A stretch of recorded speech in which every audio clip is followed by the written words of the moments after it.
They're coming to get you, Barbara.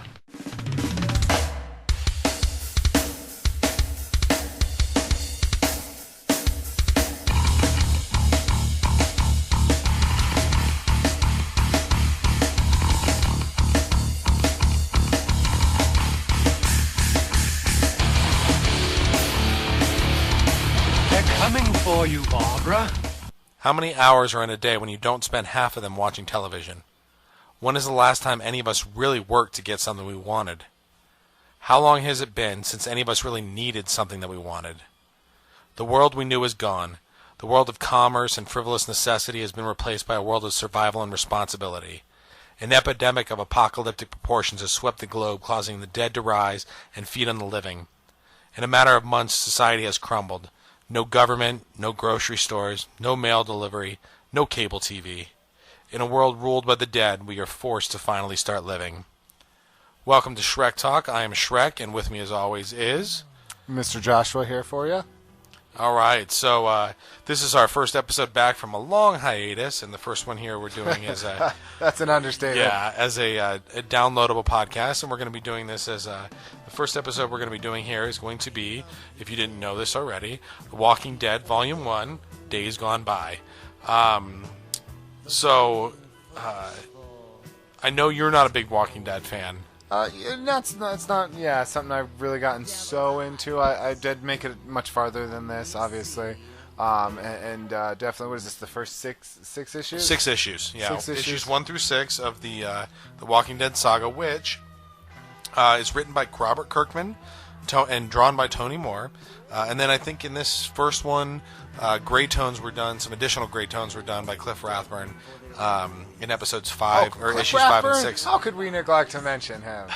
in issues 5 and 6, and this is the only one that was done by Tony Moore. He did do a lot of the covers afterwards, but as far as actually drawing the comic, this was the only one where he actually did the issues. It actually ended up being, after the first six issues, Charlie Adlard. He did all the rest of it and still continues to do it. From what I understand, I haven't paid attention for the last 30 issues or so, but I think he's still doing it. Yeah, and I have a feeling we're going to talk about the artwork at some point here. We're going to go a little more in depth about our thoughts on that. Absolutely. So I just want to, show you why me anyway, picked this issue, or this one to start off with, this new next generation, if you will, of our podcast. Nice. Just kind of give you... That was smooth. Just want to give you my my comic book story. So when I was younger, I read comics a lot. First comic I ever got was Green Hornet, Now Comics, issue number 9 How many and volume times 1. are you going to tell me about this dang Green Hornet that you've had? This thing changed your life. It did. And I got a lot of the Green Hornet comics, but really I didn't get into comics seriously until the death of Superman, and more specifically, issue 500 of Adventures of Superman, the return of Superman. Yeah. The reign of the Supermen. Yeah, that way you introduced the characters. And I remember getting that. I was a few years, obviously I'm a few years younger, in case this is your first time. I am a few years younger. I'm 3 years younger than Schreck. So I was. It didn't have as much of an impact on me. What was that? What was I, like 8? It came out. The Death of Superman was in 7? '92. Reign of the Superman was 8? in '93. So yeah. So I was 8-ish. 8 and or then 9. turned into 9. Yeah. So I mean, definitely I wasn't as ready for it, but I really enjoyed it. That helped shape my stuff too. If we're going to talk about our passion of comics, my thing to bring up to speed is I was always an X-Men guy, mostly because I actually really liked the X-Men animated series. But then I started reading the comics, and especially during the Age of Apocalypse, I think it was like 96 or 94, or so, I don't know, sometime in that era, I really started to fall in love with that. And that was my intro to becoming a comic lover, was the Marvel aspect. So we did kind of grow up. I did like the Death Superman. I remember that being, I loved the Superman. I had the Superman issues with the different covers where you had the open it, you had the S, and then you open it up. It was the little cutout, and you open it up. But we're getting off track. Just express the comics loved. It started early on, and I really enjoyed comics as a kid, but then I fell away from it. You start to get a little bit older, 12, 13, you start to discover girls. Other things. Yeah, and other things, and it fell away. So I don't even remember when this was, 2007, 8, something like that. We have a buddy. If you listen to some of the archive podcasts, we have a buddy, Johnny Rico. He used to come over all the time and hang out with us. Oh, John. And His nickname one time, is John, or Johnny Rico. He used to come over, and one time he came over and he said, "I think you guys would really like this comic book," and he just kind of left it there. And it sat there for a week or two. It was on the TV stand. It was just sitting there, and I was waiting for somebody to come pick us up. I think it was him.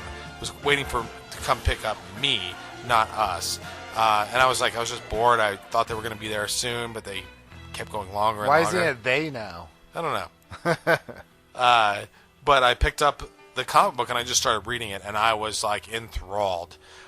This thing, this Walking Dead Volume 1 just sucked me right in, and immediately I had to know what the story was. I ended up getting picked up like halfway through or something like that, and as soon as I got home I picked it right back up and flew through it. The next thing I know, I'm buying Volume 2 and Volume 3, and before I know it, within like a year, I had 70 graphic novels. Oh, and then there was a point where you started buying the issues too. You were caught up at one point. I got caught up on the volumes, the trade paperbacks, or the 1 through 6 issue graphic novels, and I couldn't wait any longer. So I realized that this was starting to come up, so I started buying the back issues, so that I knew when I got to, I think it was issue 72, that I could move on from there. 73 was an issue, and I actually really enjoyed reading the issues because you get the comments and the questions at the end of it. And it's that ongoing thing. It's like watching a show or you keeping up with something. Yeah. And it's as frustrating as it is when you're keeping up with something, which is something that I have challenges with TV shows. That waiting around for it. It also has its benefits of that anticipation. What's coming next week? Am I going to get something good? Is it going to be a letdown? And not just to mention the things you're talking about, the comments and the extra letters and stuff that came in at the end. Yeah, and I actually spent more time reading those than I did the issues, and I really loved people's interpretations of what was going on, and I really got into the Walking Dead series. And then they came along with the TV show, but that's I guess a different discussion for another podcast. Well, we can't ignore it. There'll be times it's referenced, but it's not going to be anywhere near an important part of our discussion. Yeah, and I'm just going to tell you right now that the comic books are better than the TV show. Well, source material. Most people would argue source material. And I is cannot usually better. I tried and I've tried and I've tried. I cannot talk people who love the Walking Dead TV show, talking them into checking out the comics. Well, hold on now. Do these people like comics though? Doesn't matter. No, it does, because entering a comic realm, this is also a discussion that we're not going to get too deep into, but entering comic realm is challenging. If you're not into it, if you're not versed in it, it's not something you're familiar with, it can be a little bit off-putting. We'll talk about some of those things, the aspects, and how that can be a thing as we get. I mean, why don't we? I mean, we've covered the basics. Why don't we actually get started on talking about it? Let's start talking about the actual thing we're here to discuss. Okay, so like I said, it's issues 1 through 6 of the Walking Dead comic book, and just kind of going through this, I thought the introduction was really a cop-out. Yeah. Well, how much do we want to... We're going to give, obviously, away the plot, but how much of it do we want to go through the story and talk about it here? Or do we want to just kind of give some broad strokes about what's going on? Well, I think we can go through it. I mean, if people haven't read the comic book, they've obviously seen the TV show. There's some differences there. Yeah, but for the most part... For the most part, it follows a kind of a similar... It's a good story. The beginning, this part especially. Yes. Okay. So, but I thought the introduction was kind of a cop-out. Now, it's kind of cliche now to have that introduction, but what you do is you basically you take this from the, the Asimov School of Writing, where you jump into the story at the latest possible moment. Now, you get this brief introduction of a fight scene. You get introduced to your main characters, Rick Grimes and Shane. I don't have a clue what his last name is, but you get introduced to them, and you get thrown into this situation. But that's just a brief introduction. When the story really kicks in... It's one page. Yeah. You get one page of introduction of him getting shot. Yeah. And that's it. You don't know who these people are. And then the real introduction comes when he wakes up in the hospital, which, like I said, I think is a kind of a cop-out. It's cliche now, but... It's like you don't want to have to worry about telling the story, and you work on showing us a character who doesn't know what's going on, and he wakes up in this world and he's completely clueless. I mean, it's good writing, but I think it's kind of a cop-out because that part of the story is very, very interesting in how all this happened. Well, I have two questions then. First one is, before I even ask my second question, do you think then it should have had the first page with him getting shot, or should we have just started? If you're gonna do that, should we have just started with him in the bed, or does that one page hurt it? I think it does help it, but I've never actually thought about it, and I think actually, if you cut out that introduction with the cop, you wouldn't have any idea what was going on. But it would be pretty easy to, this happened to me, I got shot, and move the story forward from there. I actually don't think, now that you mention it, that we would need that first page where they're chasing after the guy. I would argue it would have been more impactful had you not. I mean, it's like the original outline, for example, of Groundhog Day was supposed to be he was already in the loop, So it's kind of that same thing. Him already being in the situation without even needing the setup would have been fine, I felt. I still would have felt it was a cop-out, though. But then that asks my second question. Is it still a cop-out if there's the potential, not even talking about what we're going to see in these 6 issues, in this one little book here, is it a cop-out with leaving that potential for later that we might see something of how this came about to reference later to these characters? Now, we know how the story is going to go. That's not going to really become a part of it. No. But the potential is there that there could have been something that mattered. And had that, at this point, being, if you were just first reading it, knowing that potential exists, do you think that offers something to it? That does offer something to it. And when I first read it, I didn't know that. And I guess it was much more powerful. And now that I look back on it, I'm like, I want to see how this story started. Which, and we'll mention the TV show. That's how the Fear of the Walking Dead came out. A story about that. Well, but it's the same as how it's okay watching Dawn of the Dead because you know what happened because of Night of the Living Dead, how all of a sudden it started. And then now we're a little ways in, and you even still get a tad bit of that in Dawn of the Dead. But it's kind of the same thing. You're okay with it because you already know what happened and how we got it. You got someone's story. Not even the characters like Fear of the Walking Dead. Yeah. But you don't get that in the comic book though. You don't get the Fear of the Walking Dead. You start off and you're knees deep in it already. Yeah. Like I said, which I thought was kind of a cop out, but it does that.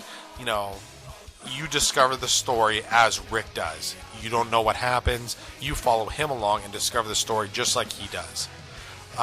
So I can understand the merit in that, but I'm really interested in what and how it came about that we're missing from the story. But that's so, you can do so much with that. Okay, how it came about. Is this one person, Lori and Carlson and Shane's story? Or is this the people who were the first incident that we noticed in the country? Is this someone in Atlanta? Is this the story of Atlanta and what happened? What do you do with that? There's so much and so little you can do with it that to me, that's not really something that I felt was a detractor. I could see your perspective on that cop-out because, you're skipping this great possibility of a story.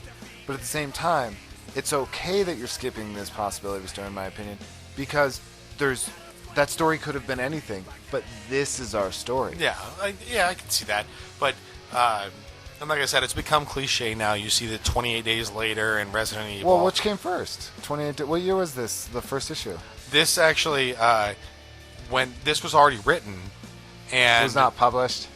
But it wasn't published it was yet. One of them things. Yes, where 28 Days Later came out.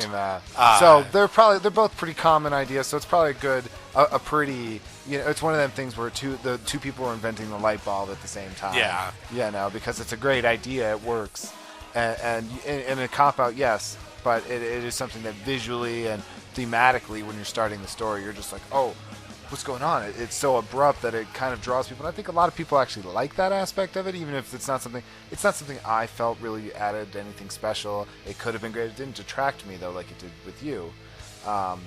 But I could see how that would be something people really like. And I wouldn't say it detracts it, but I want to see that story. And as of yet, like I said, I quit maybe 20, 30 issues ago or so. I have not seen that story yet. I stopped reading them. Volume 23, Volume 24, something like that. So, we've kind of... I don't know what's happened since then. I think they're on volume 25, 26, something like that. But then the story basically follows Rick as he goes through learning about the world he's in. So we meet... you get to see what's going on in the hospital and whatnot. And, he's scared. You follow him, and he ends up back on, I think it's his old street. And we get introduced to a couple of characters. Yeah, I do think it was his old street. Morgan and Morgan's son, and somebody who doesn't live on the street. I like how his name is Morgan's son. He's not even worthy of a name. Does he even get a name? I don't remember. In the TV that, show, he does. Yeah, I know he does in the show. But is it that important, obviously, at this point? No. He becomes semi-important to Morgan's character later. But, not at this point. He's not any kind of important character. Morgan isn't even an important character. Yeah, he's kind of a... he's the exposition character. We'll talk about exposition characters because there are a few of them Yes. in this first. Because, we have to set up the world. We're setting up the world. While it is extremely visual and there is a lot of things, we have to fill in those gaps of what's happened because it's so abrupt. Yes, and like I said, it's helping Rick discover this world, and you get to discover the world at the same time that he does. So we get the exposition with Morgan. Then we discover, that Rick's family is gone. He's got a wife and a child, Lori and Carl, and they've disappeared, moved on. And he's going to go find them. We also find out, actually you found out in the beginning, the first page, that he is a sheriff. The law. He's the law. He puts on his uniform and he's deciding to head to Atlanta. So we know this story takes place in the South. He's the in 21st Georgia. century dread. So we move on to the story, him going to Atlanta. He gets to Atlanta, and then he realizes he thought this was a safe zone. And he goes to Atlanta to hopefully find his wife and his child. Why does he think that was? Is it because he was told that, or did I think Morgan told him that. I wasn't sure, if he read it somewhere. Or, yeah, I don't remember. So he goes to Atlanta to find his wife and child, and discovers that it's even worse in Atlanta. You think, okay, it's a zombie apocalypse. Where's We're going not to be the worst using the Z word. Where are the worst people, or worst places going to be? In the cities with the highest population. Okay, so he gets mauled, well, not actually mauled, but attacked by zombies, hundreds, maybe thousands of them, and then we meet another character, another exposition character. Hold on, I don't think thousands of. He doesn't actually get attacked by thousands. There may be in the panel. There may They're be coming. Yeah, you're in the city. All right. Yeah. All right. So we meet another character, another exposition character, Glenn. My favorite character probably in the thing. His introduction is so powerful. You get to actually meet a character who knows he knows a little bit more what's going on. It seems like he's got got all these skills and understands, and he leads him out of the city and he's explaining what's going on, and since we're going to talk about exposition, yes, we do have to talk about the pacing here a little bit. The pacing on some of these scenes and the whole book, series. I don't know if the series continues. I don't really recall offhand if the series stays this paced. It's different at different points. And I remember reading. I'm going to skip a little ahead just as a reference point here. I remember reading that part of the reason that Shane ends up dying so early in the series was because he was scared that he wasn't going to be able to write anymore and get enough issues in. So maybe that plays into why it's going so fast and everything. It's definitely probably part of it because he didn't expect that the comic would last past 6 issues.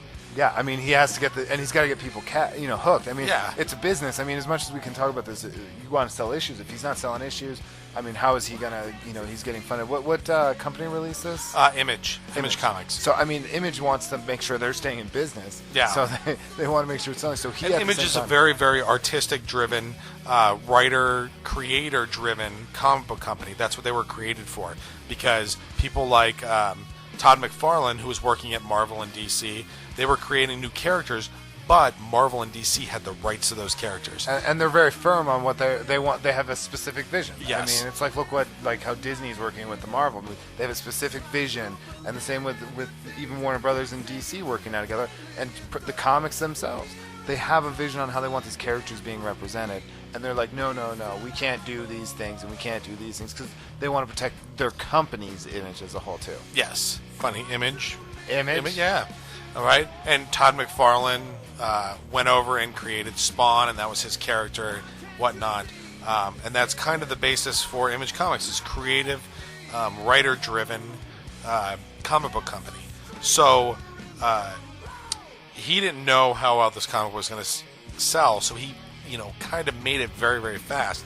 And it's also a very, very fast read.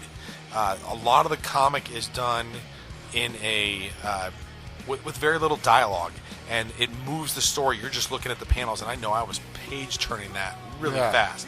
I mean, a lot of times I would avoid looking at the panels the first time I read it, and just kind of flipping the pages to kind of see how the story went. So, yeah, I mean, that pacing is why we have to have these exposition characters. Why we have to, do it, because I feel like when you're introducing Glenn, he's got to fill you in. He's got to fill Rick in on what's going on. He's got to make it so that Rick understands, okay, we have to do this, we have to do that. And he's already been around. He knows how to survive. And obviously we'll find out later that he's got skills. How long do you think Rick was in that coma for? A few weeks? A few months? I don't know. How long? It can't have been long. That's the question. That's part of the problem with anything, the timing on this, because if he was in that coma for a long time, how long has there been no one around him? And he just when did his IV run out? When did, is electricity still on? I don't remember if they touch on that in the comic book, but I do know that they touched on that in the show, in the second season of the show. And I don't remember if it was in the comic book. But yeah, that is kind of like really? I mean, how long have these people been away? Brings it back to your cop-out, kind of. Yeah. It's kind of a cop. I hadn't even thought of how much I was like, until you asked the question, I was like, well, yeah, how long was he in that coma? Why is he still... Yeah. But he gets a lot of exposition from Glenn, and then they get into this whole scene where the zombies attack them, and they have to get out of the city. And then you find out that there's a group that Glenn belongs to that lives on the outskirts of the city, and they're hoping that the city will be retaken soon, so they're kind of just hanging out there to hope that things go well. And Carl... Loiterers. Then Glenn brings him back to his group. They got along really good, everything was going great, and at that point, you realize that the whole point of Rick's journey was to find Lori and Carl, his wife and his son. And they're actually in this group. They're part of this group. And yeah, we want to talk about cop-outs. That's kind of how I feel this was. I mean, what are the odds? Like, I understand, you just kind of have to accept it happens in the story. But how large is this group? It's like 10 people? Yeah, I'd say about 15, 20, maybe 25. What? Really? Yeah. I mean, you got a bunch of kids. You got, some husbands and wives. Okay, it sounds more... But either way, this is how many people we're talking about. He's in Atlanta, and he runs into one random person, and all of a sudden, he's found his wife and his kid. Yeah, and this... You talking about this just brought up something in my mind, that this could have been a whole story unto itself. Not only that initial discovery of how the world became this way that we're missing from the story, but they could have extended this whole thing out much, much longer of him trying to find his family. This whole first issue could have ended with him, the first 6 issues. Volume 1 could have ended with him finding his family. And the whole... You could have stretched it out even longer than that. I think you could have done like a good 10, 12 issue run of just the searching and the journey of him learning. And I know people would have given up on it. I know you're at the beginning of a comic, and that pacing in comics is much faster than you expect in a book. But, I mean, you make a whole movie, there's a reason it's called A Hero's Journey. You make a whole books and stories out of people searching for a goal. And his goal, as you just pointed out, is to find his family. What are we, like a quarter? I think not it's even the a quarter. third, maybe second issue, maybe. Second issue. Yeah, it doesn't give issue breaks. To talk about something else I want to talk about. Yeah, it's very frustrating not knowing how the pacing, because when you're reading something, there's chapters, for example. A chapter separates it because that's the whole point. Yeah. When you're watching a TV show. There's an end to that TV show. That episode. And then the next week, what's going to happen if it's a continuing story arc. And so I would have preferred to have been able to know how each issue ended. What's the happening at this? Where am I in the story when I have to wait for the next? And that's the hard part when you come into something. Yeah, after the I know fact. I know how the first episode or the first issue ends because I do have the re-release that they released of them. I have that issue, but I don't know how the second issue ends and where all the other ones are. Exactly. I know they're like 22, 23 pages long, so you could probably count it and figure it out. And it's a good and a bad thing. You could say that it flows and you don't even really notice. It feels like one story, which is how it should. Yeah, it is one story. But at the same time, it would have been nice to know. Okay. But again, back to the point.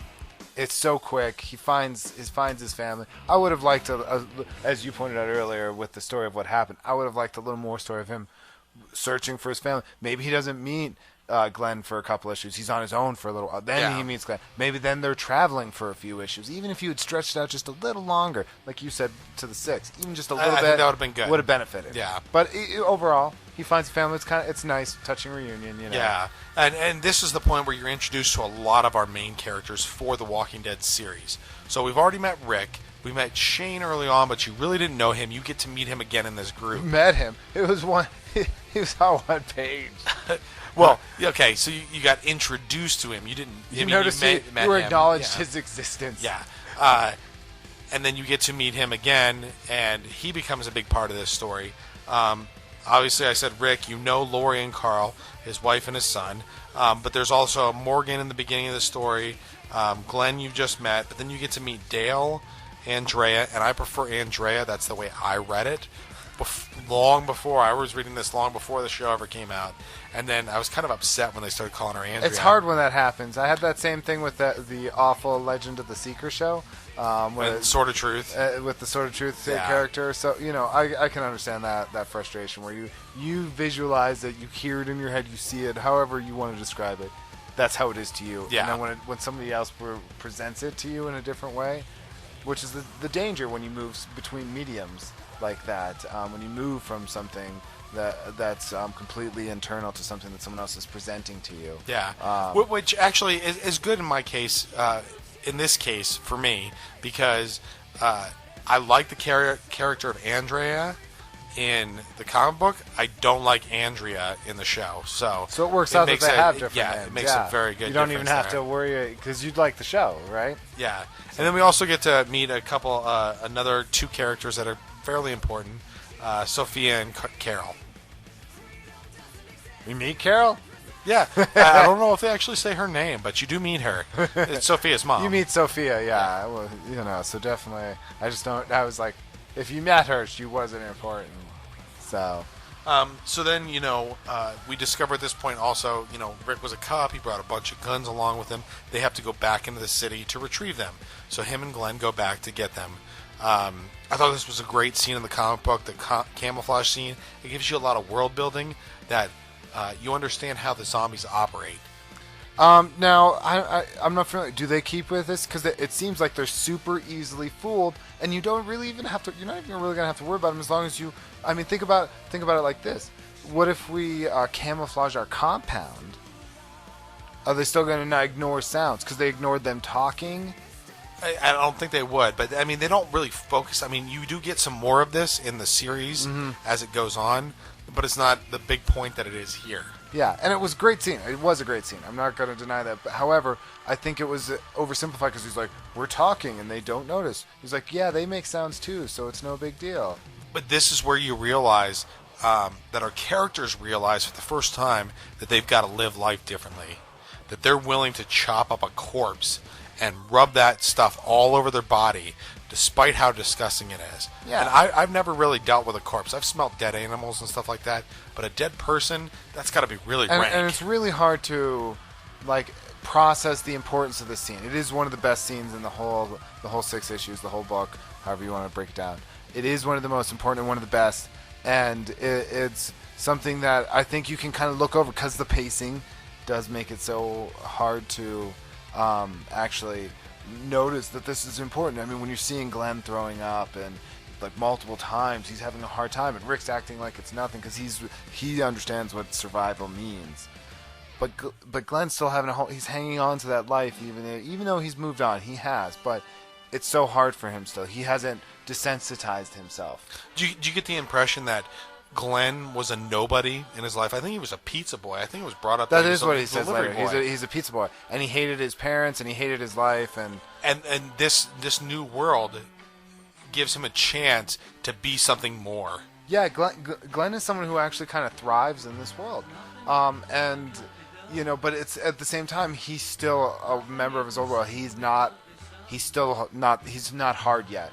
He's not hardened. He's still soft to the reality of what's going on, that they're dealing. But I think everybody in this situation is too. I don't think there's a character that you see. I think maybe Shane. Well, Shane's just crazy. Rick kind of adapts quickly. Rick adapts quicker than anyone else. I don't know, man. He that understands scene with him on that with the bicycle in the early part where he kills that zombie that's on the bicycle. That's and right. He's got the tears rolling down. That's right his away face. though. But after that, he understands the importance of survival, right? When else does he turn? He's the one who suggests going back to get the guns. Well, you will find though in issues down the road that he hasn't fully come to grips with what this world means. He hasn't processed, I would suppose you could say, but he understands survival because of who he is. He understands we need to change. But that doesn't mean you can do and move and react to what's happening without actually letting it stopping and processing it and dealing with it. And I think that's kind of what he's doing. He's kind of just moving through. He understands what needs to survive, but in the horror of the world, that's why he's not disgusted like Glenn in this scene. Which bring it back, I think is probably the best scene. The camouflage scene where they're getting the guns. I disagree, but we'll get to my other scene in a little bit. Yeah, I mean, I would say it's probably the best scene. But I think because it does, as you pointed out, show that the world is not what it was before, and he needs to adapt. So I think, you can miss it just because of the pacing, but it was so fantastic. Yeah. So then you start to realize that they get these guns. You can read the story to find out how the camouflage scene goes, but they get the guns. And they go back to we're good. They go back to the camp, and you start to get the impression as well that there's something more going on here. That there's something going on with Lori and Shane. And Rick and Shane are best friends, but there seems to be something more there with Rick's wife and his best friend Shane. And what do you mean something more? Again, velocity of the pace. They kind of nail it home with a hammer. I don't think it was subtle in the slightest. It started out subtle. It got a hammer to the head, but it started out subtle, and you didn't know the details, but you knew something happened. And there's a great panel in there where you can just see Shane's heart breaking when Lori pretty much tells him whatever had happened between us, which you don't know at this point, is over. My husband's back. I think you knew when she says that. You kind of know. I don't remember exactly if it was at this point or if it was later on in the story.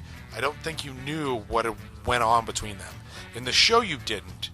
It wasn't until the second season that they had a refresher and they showed you a time back when Rick was still in the coma, that they had actually had a very intimate encounter, and it basically became her realizing that he might be probably dead, and she's got to move on with his life. But you don't really get that in the comic. Well, no. But what I'm saying is when they have that interaction where she's like, "My husband's back," that automatically, to me, acknowledged what happened. Like they had something happen between them. But you don't know. You don't need any more details. You don't need to know if they fell in love, and because obviously, if they had fallen in love, that would have been more. Her statement would have been different. There was some romantic relations between them, but how deep it went, of course, you don't know. And it seems like it's much more important to Shane than it is to Lori. Well, of course. Yeah, she's just doing what she has. Shane's crazy. Yeah, we don't learn this yet, but Shane's crazy. Yeah, You learn it pretty quickly. You learn it pretty quickly because of the pace of it. Again, because of the pace of it, you learn it really quickly. But at this point, yes, you don't know. But it's as you stated, very apparent that Shane is all in. He's all into this. This is actually my favorite scene of the comic is the campfire scene. Where they're all describing it starts their life out before? Yeah, it starts out very, very innocent. It's very, very... I mean, and this whole comic is very, very great character development for Rick, our hero, our protagonist. You get a lot of great development for him. But in the campfire scene, you get to know some of our other characters, and it starts out really good. Everybody's having a really good time. Mechanic. Yeah. And then it all goes to hell. And then Amy, who we haven't mentioned yet. It's a me. No, it's not me. Amy is the sister of Andrea. Andrea? Andrea. And she goes to the bathroom, I believe. Yeah, she's going to the camper. I think it was to go to the bathroom. Yes. To the camper. And she gets bit by a walker. They don't call them zombies in this. It's called walkers, roamers. Have they even acknowledged a name for him at this point? I don't know if they ever do in this. I don't know if they have yet. At this point yet. I don't think they've acknowledged the name. They might have said walkers in a passé kind of way. But yeah, I don't think we're right now anywhere near getting that terminology down. So that campfire scene, she goes there and she gets bit by a walker, and that's when all hell breaks loose. And everybody is up in arms, and there's this amazing scene of them fighting off the walkers with Jim, character we haven't mentioned yet. I think every panel on that page says blam. Yeah. Blam. Yeah, it's all like blam, blam, boom kind of thing. I think they all say blam. That's like the official Walking Dead gunfire sound. Yeah. But there's this awesome scene with Jim in the tent, and he's hacking one. He's got, I think it's a little hacksaw. Not a hacksaw. Hatchet. A hatchet. A hatchet. And he's just going to town on this thing. I read that book. No, I didn't. Actually, I wish I had. And those were some great panels right there of him just laying into these walkers. Since we're talking about the panels, I want to talk about how much I enjoy the panel layout of this, the issues. I mean, I'm not super familiar with it as much as you. Did the panel layout pretty much stay the same because there's new artists, right? Does it change? It's pretty much the same. I mean, the quality of the artwork I think goes down with Charlie Adlard when he comes in, but it's still in the black and white, which is a key point to this. There's sections where it's like a window pane, lots of little panels, and there's sections where they're like long individual panels. Yes, and the paneling is still pretty much the same as the series goes along. I think it has really pretty, because I think it comes from Robert Kirkman and how he wants to tell the story. How he wants to lay it out. As opposed I think to they the do artist. like a story. I wonder if comic artists do storyboards, kind of. Like, this is how it should be. I think Robert Kirkman actually does. See, because, that would make sense, and that's perfect, because I love the way it's laid out. Yeah. And it's gorgeous, and the scene, the way you're describing it, like, it is a beautiful scene in the issue. Well, I don't know about beautiful. I mean, he is hacking up a zombie in the tent. But... Well, we're not going to talk there's about another how... Jim scene. So you find out, you get this great campfire scene, and then we move on, and the group kind of decides that we need to get out of the area of the city. Yeah. This is ridiculous. And I mean, obviously, there's some mourning for Amy, 1 page worth, because, again, we're moving really fast. Yeah. There's a lot going on. And Jim, this character who has kind of been in the background, but you kind of feel for him. You know that he gets bit. He got bit in this whole situation. I cared more about his death than I did Amy's, to be honest. I did too. Because Amy's just happens, and then she's gone, and you barely know these characters really. I would say you've had as much time with Amy as you have with Jim. Yeah, I think actually his story and his death is so much more powerful. It's that is when I think the point where I realized that there is so much more to this book than just a normal comic. Him going and them kind of leaving him by the tree, and then each panel there's no words, them just walking away, and they get further and further in the distance. He wanted to be reunited with his family. Yeah. I think that paneling, that the way that was done, just tells so much, and there's no dialogue. There's another one too with Andrea and Dale in the camper. Andrea, after Amy has died, and they just kind of get closer, and they end up hugging. It's actually no.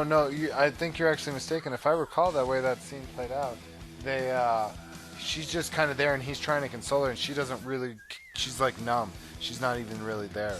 She wants nothing to do. She's just laying there, and he's trying to move closer and hold her. And if I recall, she doesn't move at all. And I thought that was actually. I actually reread that when I looked through it the other day. And at the end, he just kind of hangs his head.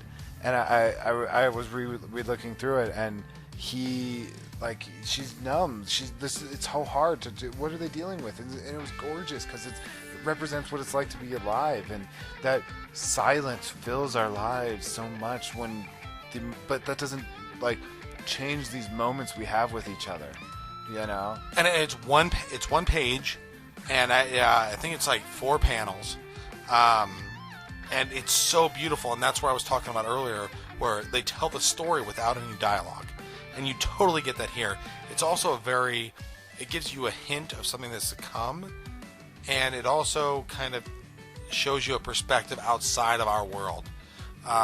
Because Dale is an older man. He's kind of chubby. He's old. He's disgusting. Are you Dale? I think I am. I think you are too. So, and in the comic, Andrea seems very, very young, in her early 20s. No. That's Amy's in her early 20s because she's a junior. So I see Andrea as being like mid to late 20s. She's like 25, 27. Maybe, but Dale's like in his 60s. Yeah, Dale's in his late 50s, early 60s. Yeah, and you start to see a relationship, a companionship maybe. Companionship. Between I don't see the two a of them. relationship. I don't see it as a romantic thing. It's this, we're here for the other person. I can care about you. And yeah, maybe that doesn't mean there's not an underlying thing in there. I mean, I can personally attest from my own life. It's going to sound weird, but where you can have someone where you don't, it's not like romantic in the slightest, but it's something you have this connection with someone that you feel. It's like I was describing this to someone the other day about my love of my favorite living actress, which I'll discuss at some other point, and how it's not a sexual thing. It's a I feel this connection with you, and there's so much more to it that is a part of it, but it's not all of it. It's not why I feel bonded to you, but it does.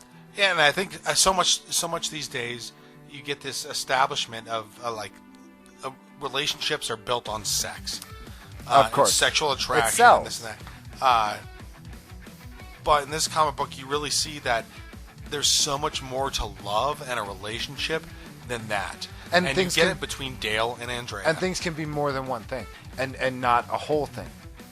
There maybe something's there that's not there, but it's still there. That aspect of it is still under the surface. It doesn't mean it's the basis for it, but it's still there. And I think that is something that's a little complicated. You can hold something for someone that's beyond just a fraternal, or I think that's the right term.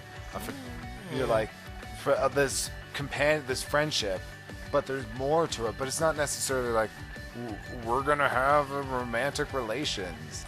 It's not about getting your rocks off. No, there's something much deeper and much stronger here. Yeah, you have a connection, and it can be more. It can be multiple things at once.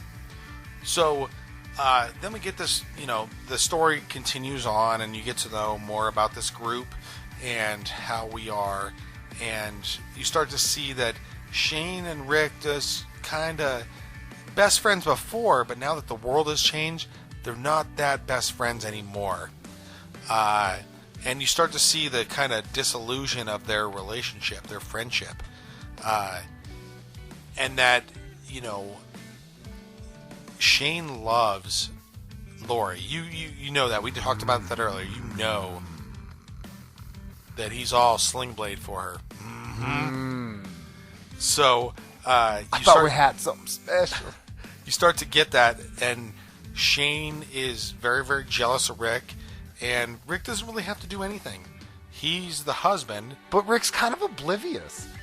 I mean, He is kind of oblivious. I wonder if he's blinded by the situation. It's his best friend and his wife. Or if it's exactly, he can't fathom that that might be a thing. He I doesn't mean, see it and this is happening. a common thing. It's a classic storytelling device, I would suppose you could say.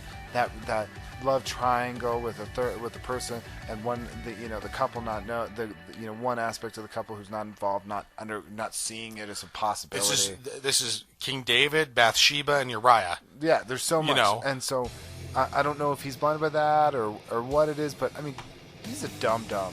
He's just complete. How he doesn't pick up on all this, and I mean, he's even after later. Spoilers. We're skipping a tad bit ahead. But even after Shane tells him, basically, he's like, "What are you talking about? I don't know what you're trying to say. What do you mean?" Yeah, and the ending of this. We'll just jump right to the ending. Why not? Because there's a lot of shooting practice and stuff like that. Blah blah blah. Whatever. Filler. The real meat and potatoes of this is the end of the story where everything that's been happening has come to a head, and this is why it changed kind of in the TV show, because Robert Kirkman felt like he needed to make a good story. Well, yeah, and as we mentioned earlier, because part of the thing was he thought story was going to end. He thought it was going to end. And he's even pointed out when the show was coming about that's the reason. This is how the comic came about. Yeah, this part came about. He wanted to keep that tension between Shane and Rick going longer. So he, in the story, it kind of goes kind of quick, but you just basically see the entire collapse of their friendship.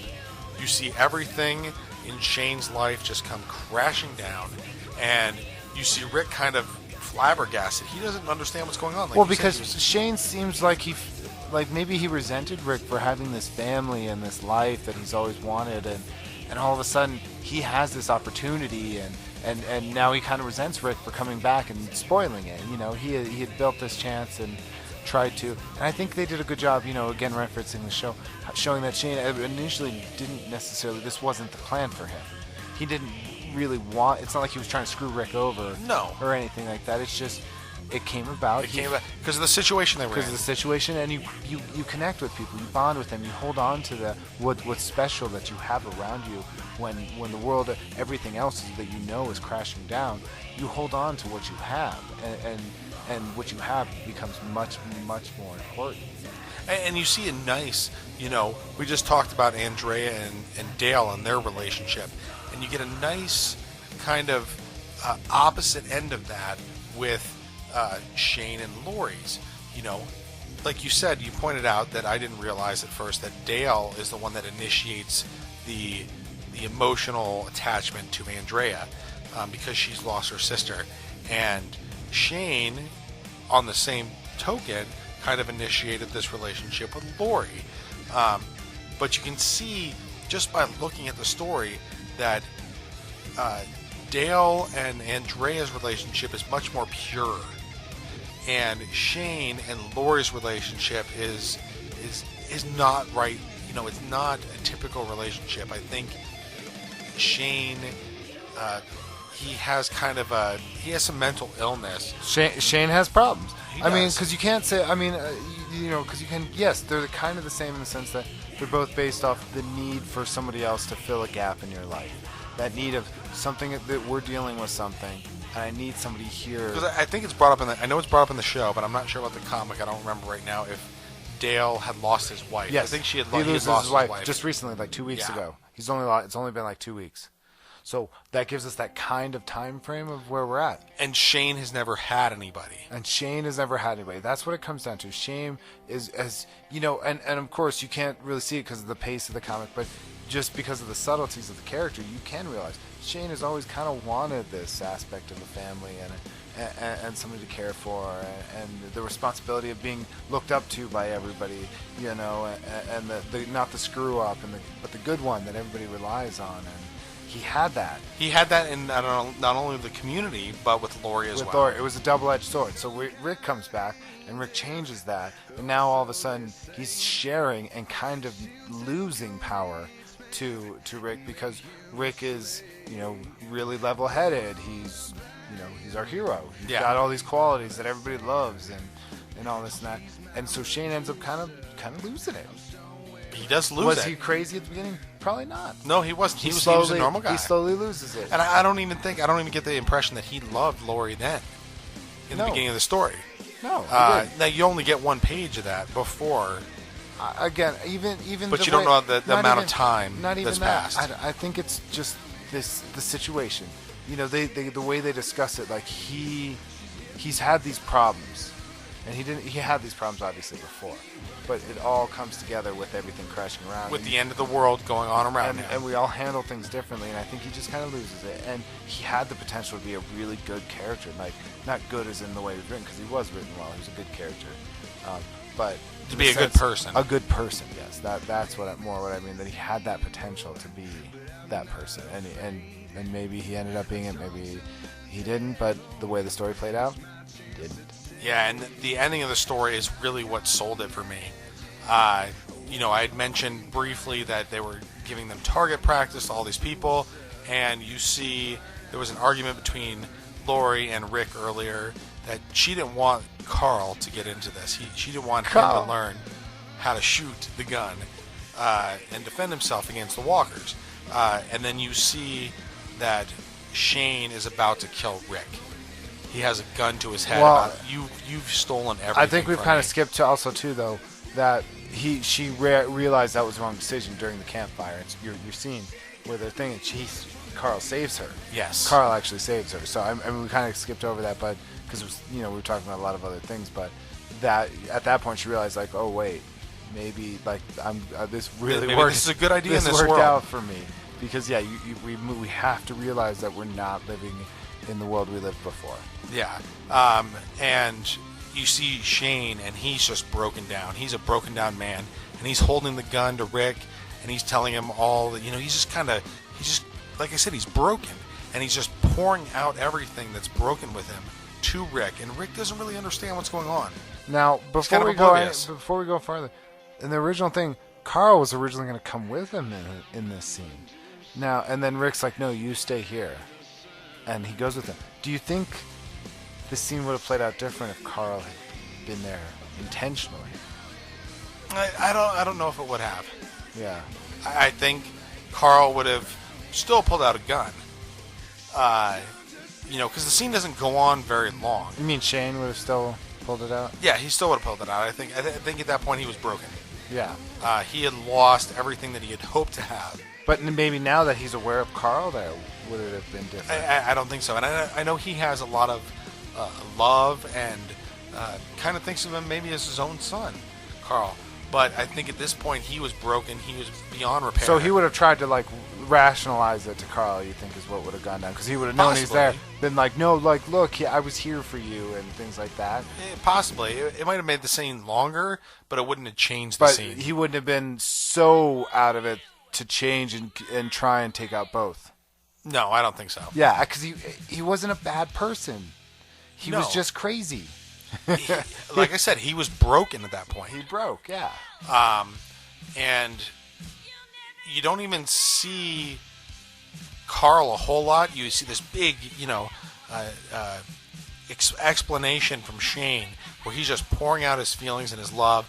And then I don't remember if you see it or if it just happens and Carl shoots him in the neck. It just kind of happens. He's about to get to he's like, and Rick's like, what's going on? I don't understand. And then all of a sudden it's like blam, because it's always blam. Yeah, blam. And all of a sudden it's going through his neck, and it looked like it might have been enough that it wouldn't have, the way it was drawn. It would have killed him. It would have hit his carotid artery. It looked like it could just have gone through because it's so close to the edge. Yeah. And maybe it didn't hit anything. But yeah. But it wouldn't have killed his spine, or it hit his spine and killed him. Not made him come back as a zombie. But it would have killed him.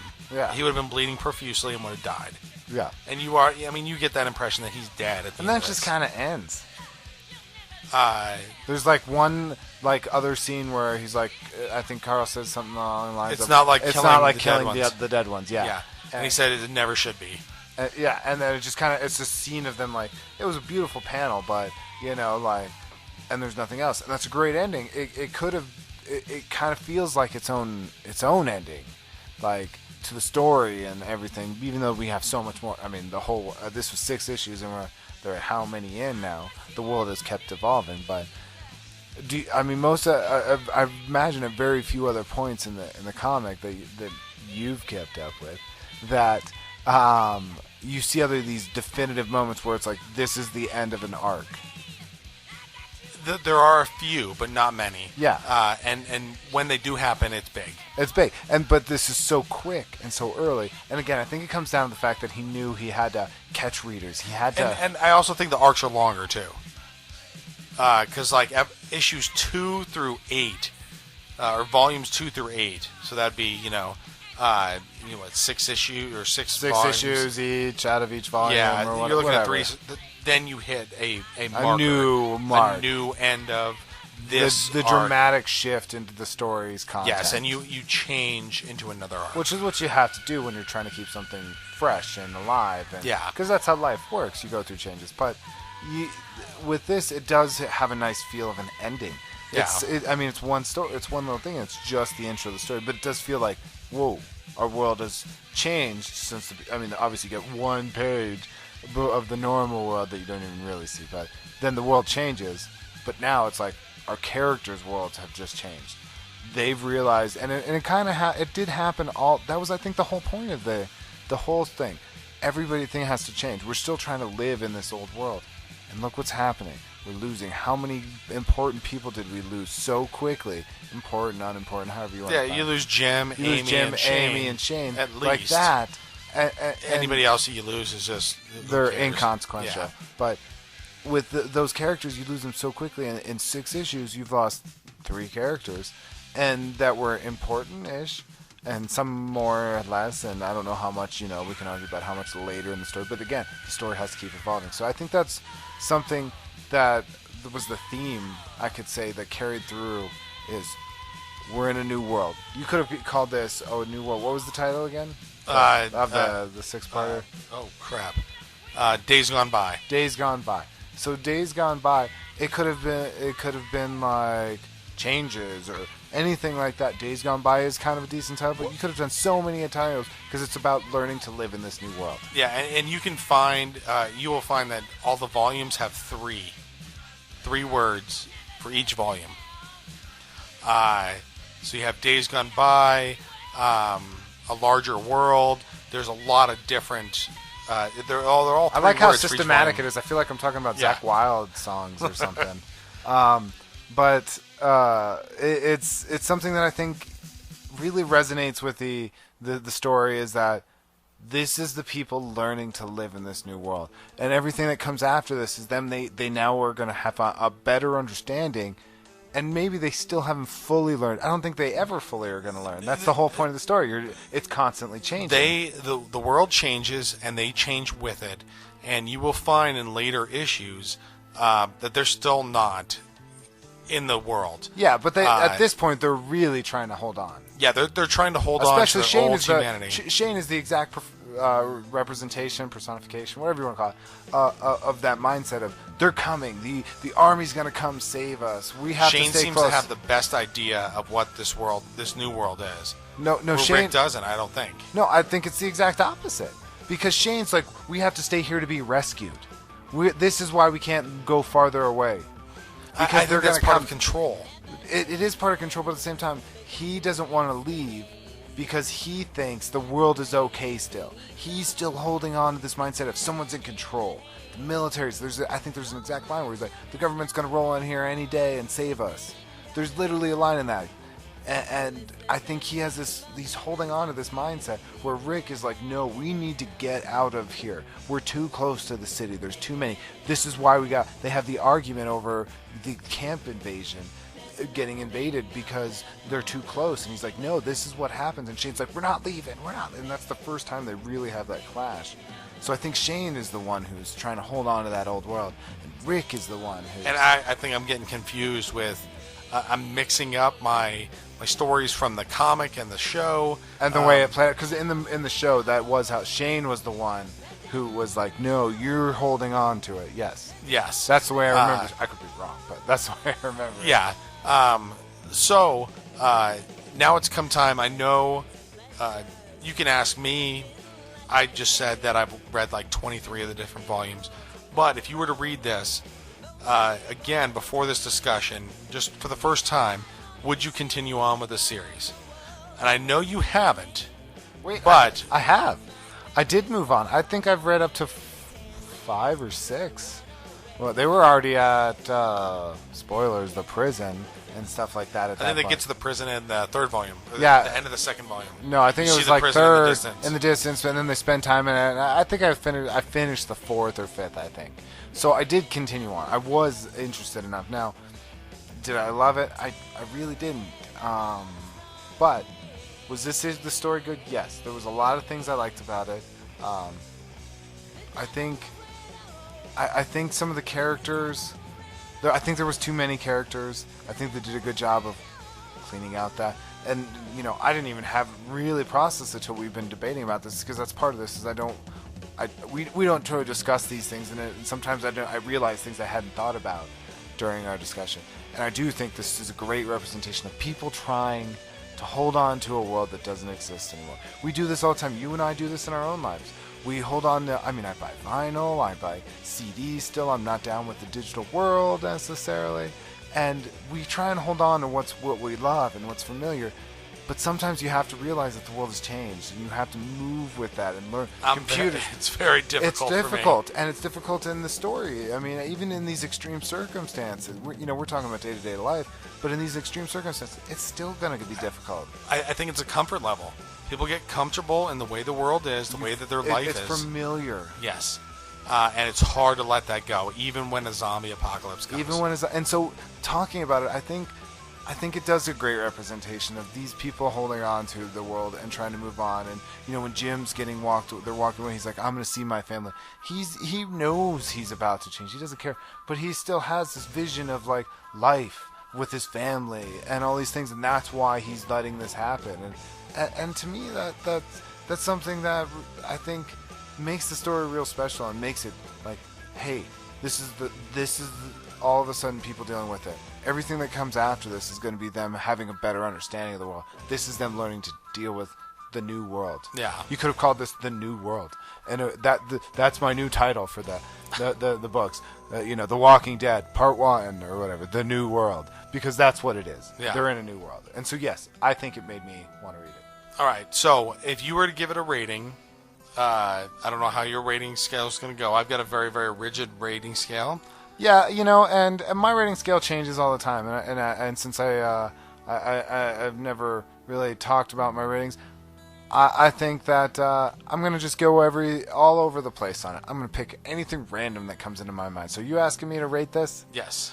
I'm gonna rate this with 7 skulls. So out of what? Out of 10 skulls. Okay. Because I've had to take out 7 of them.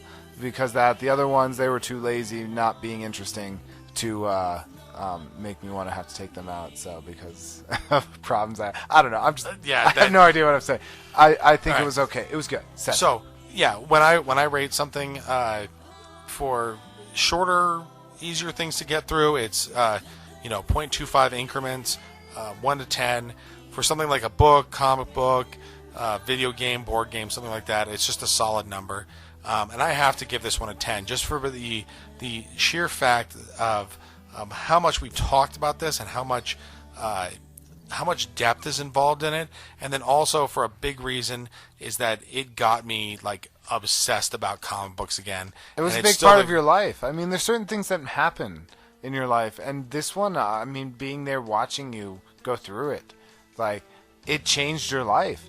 And how it did could it in a way, yeah. Yeah, like no, not in a way. Yeah, you can talk about how big or small it is, but you were different. You have boxes of comics, and you have all these things. And I didn't have those before this. Exactly. This book changed your life, and it brought you on this adventure, and that's what a good story should do. Yeah. And so I'm glad that you give it. I can't ever rate anything perfect, but I'm glad that you can, because I think it matters so much to you that I can't believe you rating it. I couldn't imagine you rating it any lower than that. All right, so now let's go for a top 5 Walking Dead here. Let's do. Yeah, we like to do top 5 lists. Yeah. So for Top 5 it characters. could be anything, and this time we're gonna do characters. So since this is something that's so personal, I'm gonna go ahead and start to make sure you finish last because it's always about finishing last. So I'm gonna go ahead and say my number 5 character in the list was probably Shane. Probably actually talking about it would have gone and raised him higher now that we've discussed it a little bit more. Probably would have raised him higher, but I went with Shane just because I didn't really like him, but he was actually a pretty decent character. And this is hard for me. I gave my number 5 to Andrea. Not so much, I guess, for this issue, but she turns out to be my favorite character, and just her introduction into the story. I mean, she's really not that involved in the story at all, but her introduction and knowing what she becomes later has colored my view. So I picked her as my number 5 character. Now, one thing, we didn't mention it, but neither of us, I think, is going to pick Rick here, because come on, it's kind of his story. It would be wrong to pick him, so, I'm just going to go ahead and say he's not on my list. I don't think he's going to be on yours. I think we discussed this before. Yeah, we did discuss this beforehand, but he is on my list. Oh, what a jerk. So my number 4 is going to go ahead and be Jim, which is the character who got bit, the mechanic who got bit and decided he wanted to stay and wait for his family to try and join his family. He had a very small role in it. In fact, because it's such a small amount of material here and it is so visual, most of these characters didn't really get a lot. But his, I thought, had a great little arc.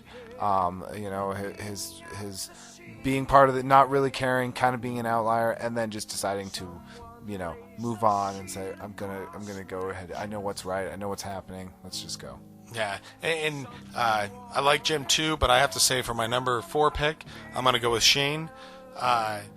It's hard to like Shane. He's a great character, but I think the fact that I don't like how the character is and the person that he is, I got to put him, I could put him higher because he's a great written character, but I have to put him at number 4 because he's so unlikable. He's so unlikable. Yeah. So what do you put on number 3? So my number 3 actually is kind of a little bit of a cop-out here. Mainly it was because I have an affinity for characters that are kind of outliers that don't really do much sometimes, but are there. So I picked Sophia, or what's her name's daughter? Carol's daughter. There's only one really good scene with her where her and Carl are sitting around talking. She's talking about how her daddy's gone and stuff like that. And maybe part of it is because I liked the way the character was represented in the show, even though it's a much different arc. They kind of ruined her in the show, I think. Yeah, because I remember you talking about how great she ended up being in the comic and how much development she got. And she didn't die when she did in the show. Yeah. In this, I guess she dies eventually. Oh, well, you just... Now I definitely don't want to read At the point I'm at, she hasn't died yet in the comics. I don't know if she's died yet. Best not. She's the linchpin. All right, what do you got next? So for number 3, I got Glenn. He becomes a better character further down the road, but you can see this character who was nothing before this, and you can see those shades, those little tidbits of somebody who he can become, this greatness he can become in this new world. And you do get more development later on, but nobody has really developed like Rick in this story. But I would have to say he would be my number 3. Okay, I went with Dale for my next one, my number 2. Dale, I thought I probably have, of all the characters outside of Rick, had the most development. You got to learn about his wife, you got to learn about his relationship with the girls, and I think he is just he's a regular guy. He's an older guy he retired and he was trying to live life. His wife's life died, and he's just dealing with what he's got. But he's your average guy. He's your Tom Hanks of the story. Alrighty. So my number 2 is actually going to be Morgan, and for a lot of the same reasons that you said. You meet Morgan early on in the story, and he's just with his son, and he's just a dad who's trying to survive. There's nothing else too much to him, but you know that he is somebody who deeply cares about his son, and he's just trying to protect him in this new world, this new craziness that's all around him. Very simple character, but you can see that there's more lying underneath there. It's not what you see on the surface with Morgan. There's more to him, and he's a very interesting character that, when I'm done with this, I was like, I want to know more about Morgan. I'd put the guy on the chair with the beard, Donna's husband, whatever his name is, above Morgan. Alan, I think? Exactly. Who knows? I'd put him above Morgan, so I was pretty surprised by that. All right, your number one. All right, so my final pick, to me, was... If you pick Lori or Carl, you're done. Well, of course not. I thought my pick was blatantly obvious, and the fact that he's already been on your list is slightly disturbing, and that's Glenn. Because Glenn really only had 2 scenes in the story. But he had the best 2 scenes in the whole dang story. Like, his scene of being, picking up Rick and saving Rick and then taking him out of the city was great. Actually, I'm sorry, he had the 3 scenes. All 3 best scenes, because he went back in with the camouflage. I forgot about the camouflage scene. In his camouflage going back. Another great scene. And then you have the scene at the campfire where he's talking about being a pizza boy and being a nobody, as you pointed out already, too. Yeah. Everything this man does is fantastic. There's nobody better than him. Like, all right. Even if Rick had been on my list, he would be below Glenn. And I got to put number 1, Rick. This is Rick's story. You get more people's development as the story goes on. You get to know these characters more. But this whole story is Rick's story. The very first panels in the story, all the way up until the very end, it's his story. And you get so much great character development for Rick, and then that leaves you free. Once you understand Rick's character and understand the world that you're living in, that gives you free to explore the other characters. And he's going to be the person that we follow on this journey, and they do a very, very good job of not only showing the type of character he is and the strength that he has, being a police officer in this, but his vulnerability as well. And how the most important thing in his entire world is Carl and Lori. And just being able to go with him on this journey, he's a great character to follow on the journey, and you can't go any, I think you can't go any other way than following him and picking him number 1 as the number 1 character for this story. So there you go. Maybe you're surprised we had that much time to talk about 6 issues of The Walking Dead. That was the first 6. But, it's one of them things, my final thoughts on the issues, I just have to say, I did like it. I thought it was a great introduction to a world. They created a world. I wish the pace had been a little slower. I really would have been much more interested, as you pointed out, seeing the story and of what happened in the world, seeing, I think the first... 6 issues could have been the first 50 issues of this comic, and maybe I would have rather seen that because I like slow churning stories. But overall, I think it was pretty fantastic. It could have been better, of course. It could have, as I just said, but I liked it. I get a good time. Yeah, and I've already made my thoughts known. I give it a 10. This inspired me to get back into comics. I followed 23 volumes of this. I plan on picking up volume 24, 25. I think they're at 26 now or something like that. So I do plan on picking those up because it's the only... I've fallen away from a lot of the comic stuff I got back into, but this one has stayed strong. It's a very, very good story.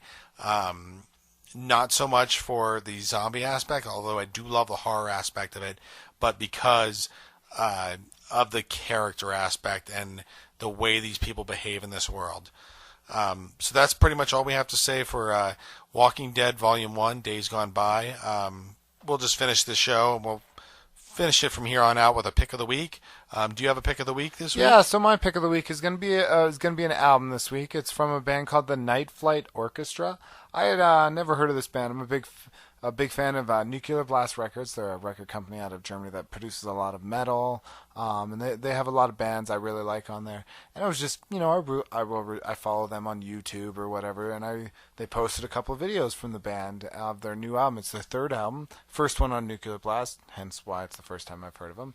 And it's actually a side project of the singer from Soilwork, Bjorn Strud or whatever his name is, and there's a guy I think Charlie or whatever his name is from Arch Enemy is in it, and it's got a very it's not metal really, it's more like straightforward rock and roll. It's got a very late 70s, early 80s feel. I think you can compare it to bands like Foreigner and Toto and stuff like that. Really good melody driven, real rhythm driven, like just solid rock and roll. And it's really grabbed me. I just picked up on it randomly, and it's taken me on. And so that it's been the main thing I've been listening to. So that's my pick of the week.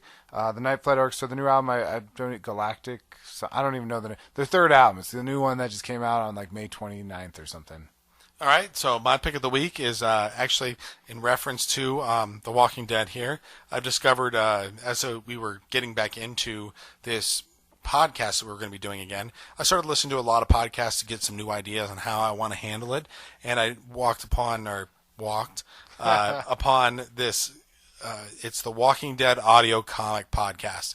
He basically makes an audio adventure out of each issue of the Walking Dead the Walking Dead issues. So the story, I guess.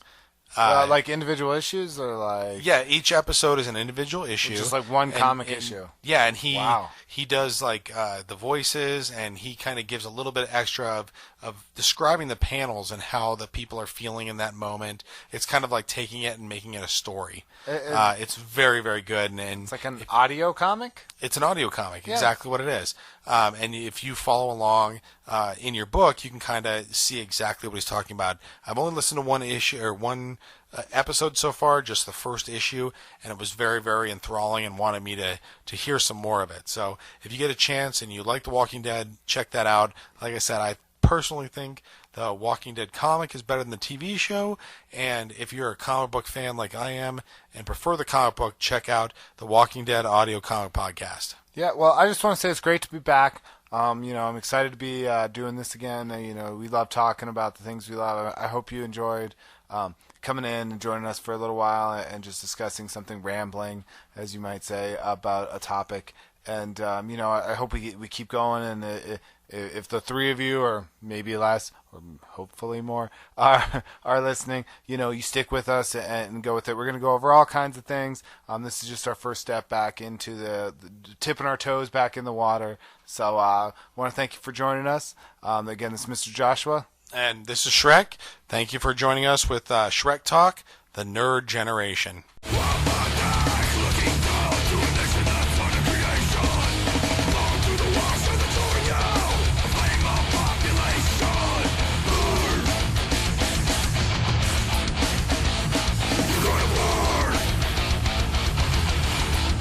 Go away or I shall taunt you a second time.